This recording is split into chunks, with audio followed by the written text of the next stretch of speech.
সবাইকে প্রীতি আর শুভেচ্ছা জানাচ্ছি প্রতীক ট্যুরস এন্ড ট্রিপস থেকে। সঙ্গে আছি আমি আতিকুর রহমান লিপু। আশা করি সকলে ভালো আছেন, সুস্থ আছেন। যারা আমার এই চ্যানেলটি সাবস্ক্রাইব করেছেন আপনাদের সকলকে ধন্যবাদ, এবং যারা ভিডিওটি দেখছেন কিন্তু চ্যানেলটি সাবস্ক্রাইব করেননি, আশা করি আপনারা আমার চ্যানেলটি সাবস্ক্রাইব করে নেবেন। আপনাদের কোনো পরামর্শ কিংবা আপনাদের কোনো ইনফরমেশন জানার থাকলে হ্যাঁ অবশ্যই আপনারা আমার এই চ্যানেলে পেয়ে যাবেন। যদি কমেন্টস করেন, কোনো কিছু জানতে চাইলে কমেন্টস করলে অবশ্যই আমি রিপ্লাই করব যতটুকু আমার জানা আছে। তো আমি আপনারা জানেন মাঝে মধ্যে ভিডিও দিই, সব সময় ভিডিও দেই না। যদি কোনো আপডেট পাই, যখন কোনো নতুন কোনো আপডেট আসে ইমিগ্রেশন নিয়ে বা কানাডার ভিজিট ভিসা নিয়ে বা অন্য যে কোনো দেশের ভিজিট ভিসা নিয়ে যখন আমরা কাজ করি, যখন নতুন কোনো আপডেট আসে তখনই আমি ভিডিও করে আপনাদের জানানোর চেষ্টা করি। আজকে আমি বিশ্বকাপ ফুটবল 2026-এর যে ম্যাচগুলা কানাডাতে অনুষ্ঠিত হবে, প্রায় 13 থেকে 14 অথবা 15টি হতে পারে, এখনো নির্ধারিত না। তবে 7টা ভ্যাঙ্কুভার এবং টরন্টোতে ম্যাচ অনুষ্ঠিত হবে, এবং সেগুলোর মোটামুটি টিকিট প্রায় অনেক লটারির মাধ্যমে 2-3 ধাপে সেগুলা লটারির মাধ্যমে দেওয়া হয়ে গিয়েছে। এখনো কিছু টিকিট বাকি আছে, যেগুলোর জন্য বিভিন্ন দেশ থেকে বিভিন্ন এজেন্সি, বিভিন্ন লোক যারা ফুটবল ভালোবাসেন তারাও সবাই লটারির মাধ্যমে টিকিট পাওয়ার জন্য আবেদন করে রাখতেছেন। তো এখন যে একটা সুযোগ আছে বিশ্বকাপ ফুটবলের সময়, হয়তো কানাডা প্রচুর ভিসা অ্যাপ্রুভাল করবে, কারণ যেহেতু বিশ্বকাপের জন্য আলাদাভাবে কোনো ভিসা নেই, অর্থাৎ বিশ্বকাপ ফুটবল খেলা উপলক্ষে তারা আলাদাভাবে কোনো ভিসার ক্যাটাগরি রাখে নাই।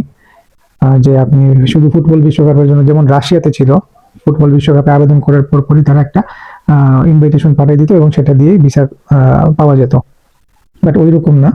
তো এখানে করতে হচ্ছে কি, আপনার ভিজিট ভিসার জন্য আবেদন করতে হচ্ছে, এবং ভিজিট ভিসায় যখন আপনি আবেদন করবেন তখন সেখানে তারা ইমিগ্রেশনে আইআরসিসি পোর্টালে তারা লিখে দিছে যে আপনি ফুটবল বিশ্বকাপ ফিফার দর্শক হিসাবে যেতে চাচ্ছেন কিনা। তো এই শুধু একটা অপশন দেওয়ার কারণে এখন দেখা যাচ্ছে যে আবেদনের সময় অনেকেই যারা আবেদন করতে চাচ্ছেন তারা ফিফাতে একটা রেজিস্ট্রেশন করতেছেন টিকিটের জন্য, টিকিট বুকিং করতেছেন।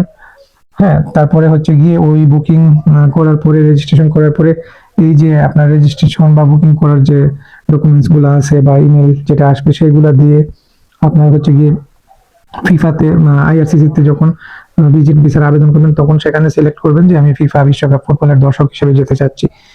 তো ওইখানে যখন আপনি ক্লিক করবেন তার পরবর্তীতে আপনার সেই প্রসেস অনুযায়ী আপনাকে নিয়ে যাবে যে আপনার নাম, ঠিকানা, অ্যাড্রেস, অ্যাপ্লিকেশনের মধ্যে সব কিছু দেওয়া লাগে, আপনার বিজনেস কি বা আপনার কত টাকা নিয়ে যাবেন, কোথায় থাকবেন, এই সব কিছুর ইনফরমেশন দেওয়ার পরে সর্বশেষ যেটা আসবে সেটা হচ্ছে কি আপনার ডকুমেন্টস আপলোড দিতে হবে। তো আমি সব ভিডিওতেই আপনাদেরকে বলি যে ডকুমেন্টস কি কি লাগবে।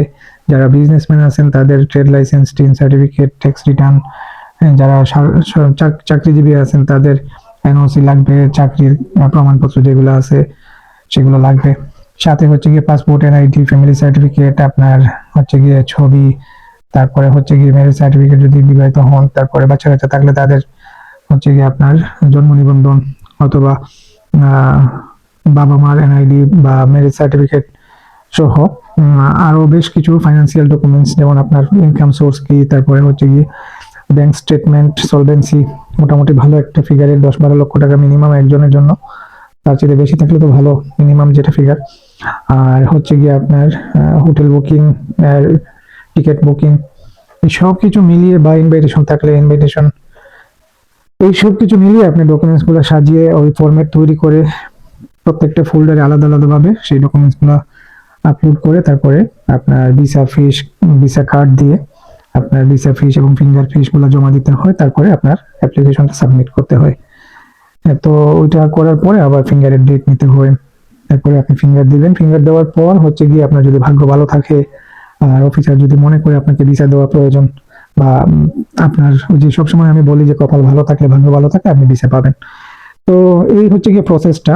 এখন অনেকেই ফোন করেন যে ভাই রেশিও কেমন, এটা আসলে আমি বলতে পারবো না যে আসলে রেশিও কেমন। আজকে হয়তো আপনি আমার কাছে একটা ফাইল দিলেন, আপনার ফাইলের কাজ করলাম, আপনার ফাইলের হয়তো ভিসা হইলো না, আরেকজনের হয়ে গেছে, কিংবা এরকম হয়েছে গত বছর 2 জন একসাথে 2টা ফাইল আমার কাছে প্রসেস করার জন্য দিয়েছিলেন। যিনি নিয়ে আসছেন তার ভিসা হয় নাই, যাকে নিয়ে আসছেন তার ভিসা হয়ে গেছে। তো এরকম অনেক সময় হয় এরকম। তো রেশিওটা আসলে অনেক কম ছিল এতদিন, বাট এখন একটু একটু বাড়তেছে, অনেক ভিসার অ্যাপ্রুভাল আসতেছে। আর সবচেয়ে বড় জিনিস হচ্ছে ভাগ্য যদি ভালো হয় তাহলে তো ভিসা অবশ্যই পাবেন। যদি ডকুমেন্টস সবকিছু সুন্দরভাবে সাজিয়ে গুছিয়ে অ্যাপ্লিকেশনটা ভালোভাবে করা যায়। আর বাকিটা হচ্ছে কি ভাগ্য। তো যারা আশায় আছেন যে যাবেন বা করবেন, আবেদন করবেন কানাডায়, তারা এই সময়টা কিন্তু লস করবেন না, কারণ কিছুদিনের মধ্যেই টিকিট বুকিং সব ক্লোজ হয়ে যাবে, কারণ সময় খুবই অল্প। অলরেডি অনেক টিকিট শেষ হয়ে গেছে, আর যে সামান্য কিছু টিকিট আছে বুকিং এর জন্য সেগুলা অলরেডি মানে বুকিং হচ্ছে প্রত্যেক দিন। তো হুট করে কোন দিন মানে তাদের স্লট খালি হয়ে যাবে, শেষ হয়ে যাবে। টিকিট কিন্তু মানে আপনার জন্য আমার জন্য অপেক্ষা করবে না, সারা বিশ্ব থেকে টিকিট কাটা হচ্ছে, বুকিং দেওয়া হচ্ছে। তো যাদের ইচ্ছা আছে, যাদের মনে করেন ইচ্ছা আছে যে প্রসেসিংটা করে দেখি ভাগ্য পরিবর্তন হয় কিনা বা ভিসা পাই কিনা, তারা কিন্তু সময় নষ্ট না করে এখনই চেষ্টা করতে পারেন। এখনই আপনার রেজিস্ট্রেশন করতে পারেন ফিফাতে এবং ভিসার জন্য আবেদন করতে পারেন। সবাই ভালো থাকবেন, সুস্থ থাকবেন।